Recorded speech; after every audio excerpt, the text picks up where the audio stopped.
고요한 밤하늘의 별들을 바라보며 그 너머에 무엇이 있을지, 이 광활한 우주의 시작은 어디였을지 생각해 보신 적 있으신가요? 오늘 우리는 한 저명한 천체물리학자의 삶을 통해 차가운 과학의 언어가 어떻게 뜨거운 신앙의 고백으로 이어질 수 있는지 그 경이로운 여정을 함께 떠나보려 합니다. 본격적인 이야기에 앞서 잠시 여러분의 마음을 모아주시면 감사하겠습니다.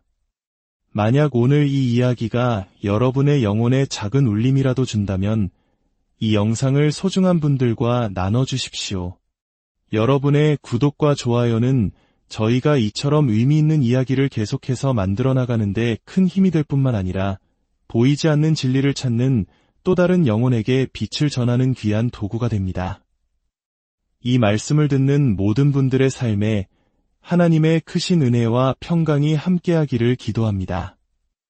이야기의 주인공은 어린 시절부터 밤하늘에 매료된 한 소년이었습니다. 7살 때부터 매주 서너 권의 물리천문학 서적을 탐독했던 부모님 눈에는 그저 별에 미친 아이였죠. 그는 8살이 되던 해 자신의 미래가 천체물리학에 있음을 직감하고 평생을 그 길에 바치기로 결심합니다. 그의 삶을 송두리째 바꾼 결정적 계기는 16살 때 우주의 기원과 역사를 탐구하는 학문인 우주론을 1년간 깊이 파고들면서 찾아왔습니다. 당시 과학계는 프레드 호일의 정상상태 우주론부터 힌두교의 진동 우주론까지 다양한 가설들로 가득했습니다. 하지만 소년이 보기엔 모든 관측 증거들이 압도적으로 한 방향을 가리키고 있었습니다. 바로 빅뱅 우주론이었죠. 빅뱅 이론의 핵심은 간단 명료했습니다. 우주에는 시작이 있다. 이 명제는 그의 머릿속에 거대한 질문 하나를 던졌습니다. 시작이 있다면 그 시작을 가능하게 한 시작자는 누구인가? 이 질문에 대한 답을 찾기 위해 17살의 소년은 인류의 지성이 남긴 위대한 유산들을 탐험하기 시작했습니다. 그는 먼저 현대 우주론의 아버지라 불리는 임마누엘 칸트를 비롯한 위대한 철학자들의 책을 파고들었습니다. 하지만 그들의 사상은 자신이 알고 있는 시공간의 개념과 우주의 진실에 부합하지 않았습니다. 그의 여정은 종교의 영역으로 이어졌습니다. 당시 그가 다니던 고등학교는 전 세계에서 온 다양한 배경의 학생들로 가득했기에 여러 종교를 접할 기회가 많았습니다. 힌두교 친구들은 그에게 방대한 경전인 베다를 소개했습니다. 베다에는 우주가 45억 2천만 년 주기로 재탄생한다는 이른바 진동 우주론의 개념이 담겨 있었습니다. 하지만 그는 이미 과학적 지식을 통해 그 숫자가 틀렸다는 것과 우주의 엔트로피, 즉 무질서도가 너무 높아 재탄생 자체가 불가능하다는 것을 알고 있었습니다. 다음은 불교였습니다. 하지만 불교의 우주론 역시 힌두교의 사상에 뿌리를 두고 있었기에 그의 지적 갈증을 채워주지 못했습니다. 이슬람교 친구가 건네준 쿠란은 어땠을까요? 그는 쿠란이 담고 있는 정보의 양이 의외로 적고 반복이 많다는 인상을 받았습니다. 또한 행성보다 별이 더 가깝게 있다는 구절처럼 망원경 없이도 맨눈으로 확인할 수 있는 과학적 오류를 발견하고는 더 깊이 탐구하지 않았습니다. 그렇게 여러 주의 들을 탐색하던 그의 손에 마침내 한 권의 책이 들렸습니다. 11살 때 기드온 협회 소속 두 사업가가 학교에 두고 간 성경이었습니다. 수년간 책장에 꽂힌 채 먼지만 쌓여가던 그 책을 그는 17살이 되어서야 비로소 펼쳐보게 된 것입니다. 창세기 1장 1절, 태초에 하나님이 천지를 창조하시니라 첫 구절부터 그는 이 책이 자신이 탐구했던 다른 모든 경전들과는 근본적으로 다르다는 것을 직감했습니다. 모호하거나 신비주의에 기대지 않고 명료하며 직설적이었습니다. 지적인 소수만이 이해할 수 있는 비밀스러운 가르침이 아니라 역사, 지리, 과학에 대해 놀라울 정도로 구체적으로 서술하고 있었습니다. 심지어 미래의 과학적 발견과 역사적 사건들을 예언하고 독자에게 객관적인 검증을 요구하고 있었습니다. 데살로니가전서 5장 21절은 이렇게 말합니다. 범사에 헤아려 좋은 것을 취하라. 성경은 맹목적인 믿음이 아닌 철저한 검증을 통해 진리를 붙들라고 끊임없이 도전하고 있었습니다. 그 젊은 과학도의 마음을 사로잡은 것은 바로 이 지점이었습니다. 특히 그를 경탄하게 한 것은 수천 년 전에 기록된 성경이 현대 천문학이 밝혀낸 빅뱅 우주론의 핵심 특징 4가지를 정확하게 예언하고 있다는 사실이었습니다. 1925년이 되어서야 비로소 관측 증거를 얻기 시작한 이론을 말입니다.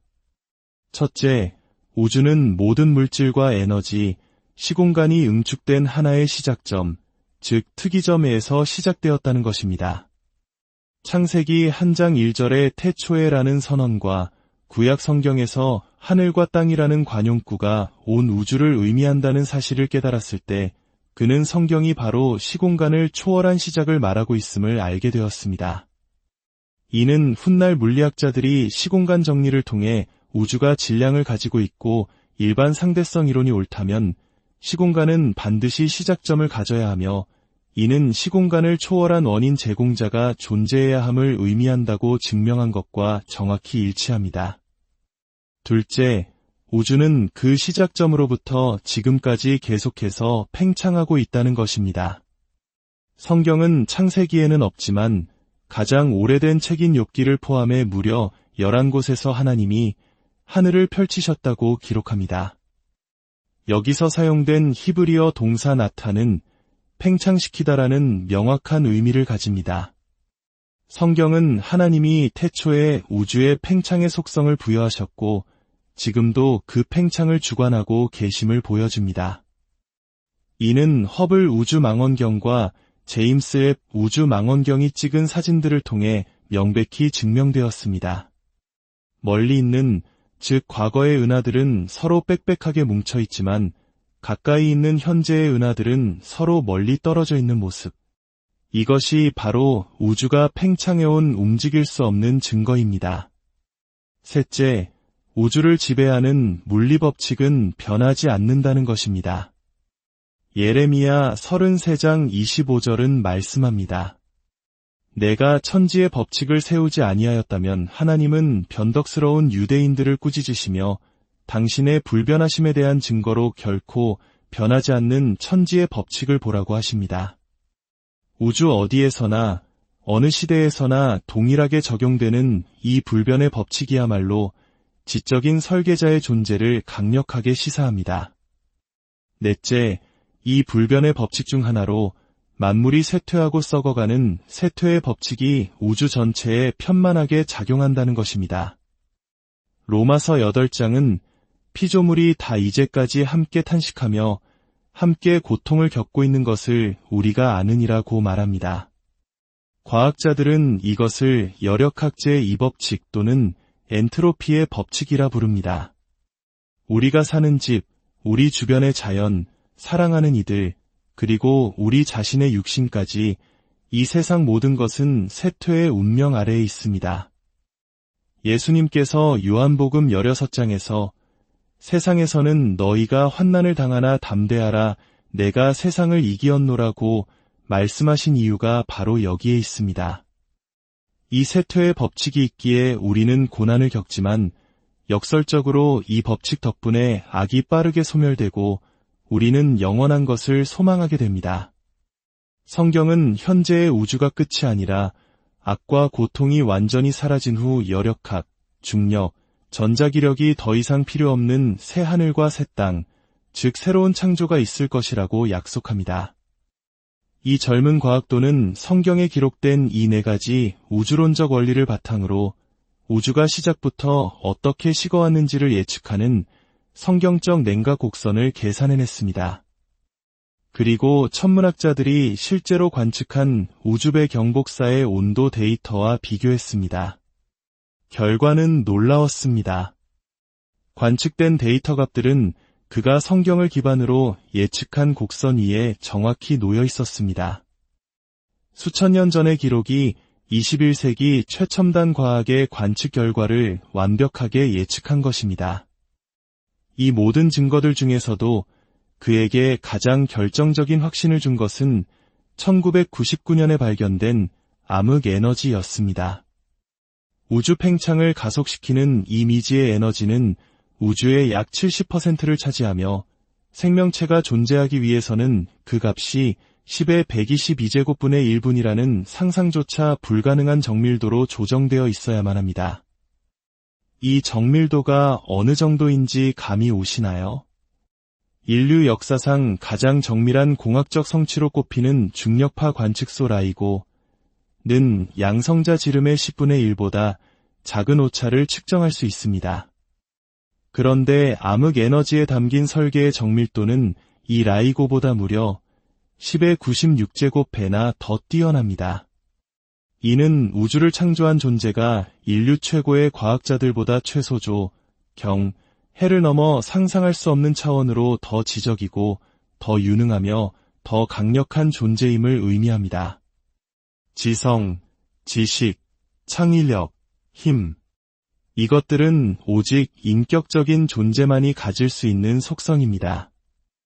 이 발견 앞에 무신론자였던 3명의 이론물리학자들은 우주를 지금처럼 배열하려면 기적이 필요했을 것이며 시공간을 초월한 미지의 행위자가 자신의 목적을 위해 우주의 역사에 개입했다고 고백할 수밖에 없었습니다. 그들은 이 결론이 너무나 불편한 함의를 갖는다고 표현했지만 과학적 증거는 명백했습니다. 17살부터 19살까지 2년 동안 매일 밤일에서 2시간씩 성경을 파고들며 단 하나의 오류라도 찾아내려 했던 이 젊은 과학도는 결국 성경에서 단 한 가지의 증명 가능한 오류나 모순도 찾지 못했습니다. 오히려 200개가 넘는 미래의 과학적 발견을 정확히 예언한 구절들을 발견했을 뿐입니다. 그는 하나님으로부터 영감받지 않은 인간 저자들이 이 모든 것을 우연히 맞출 확률이 10의 300제곱분의 1분보다도 희박하다는 계산을 하기에 이릅니다. 마침 그때 그의 물리학 교수는 열역학제의 이 법칙이 순간적으로 역전되어 우리가 죽을 확률을 계산하는 과제를 내주었습니다. 그 확률은 10의 80제곱분의 1분이었습니다. 사실상 불가능한 0에 가까운 확률이죠. 그 순간 그는 깨달았습니다. 자신은 매 순간 열역학제의 이 법칙의 신뢰성에 목숨을 맡기고 살아가고 있는데 계산상으로 그보다 최소 10의 220제곱배나 더 신뢰할 수 있는 성경의 말씀을 신뢰하지 않는 것이야말로 가장 비이성적인 태도라는 것을 말입니다. 그는 11살 때 받았던 기도온 성경의 마지막 페이지를 펼쳤습니다. 그곳에는 이 책이 창조주 하나님의 영감으로 쓰인 무오한 말씀임을 확신하게 되었을 때 무엇을 해야 하는지가 적혀 있었습니다. 우리 마음에는 창조주께서 새겨주신 양심의 법이 있습니다. 우리는 그 법을 조금이라도 어길 때마다 죄책감을 느낍니다. 이는 하나님께서 100%의 완벽함을 요구하신다는 증거입니다. 우리 중 누구도 그 기준을 스스로 충족시킬 수 없습니다. 하지만 그토록 위대하고 사랑이 많으신 하나님은 우리가 할 수 없는 일을 우리를 위해 대신 이루실 방법을 마련해 주셨습니다. 그 방법은 바로 그의 아들 예수 그리스도를 통한 구원이었습니다.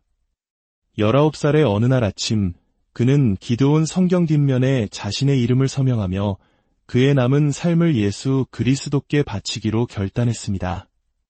천체물리학이라는 과학의 언어로 시작된 그의 여정은 우주를 만드신 창조주 하나님과의 인격적인 만남이라는 가장 위대한 발견으로 마침표를 찍은 것입니다. 하늘은 하나님의 영광을 선포하고 궁창은 그의 손으로 하신 일을 나타내는도다. 오늘 이 이야기가 밤하늘의 별들처럼 여러분의 마음속에서 진리를 향한 길을 밝히는 작은 빛이 되었기를 소망합니다. 여러분의 삶에 하나님의 평안과 은혜가 늘 함께하기를 간절히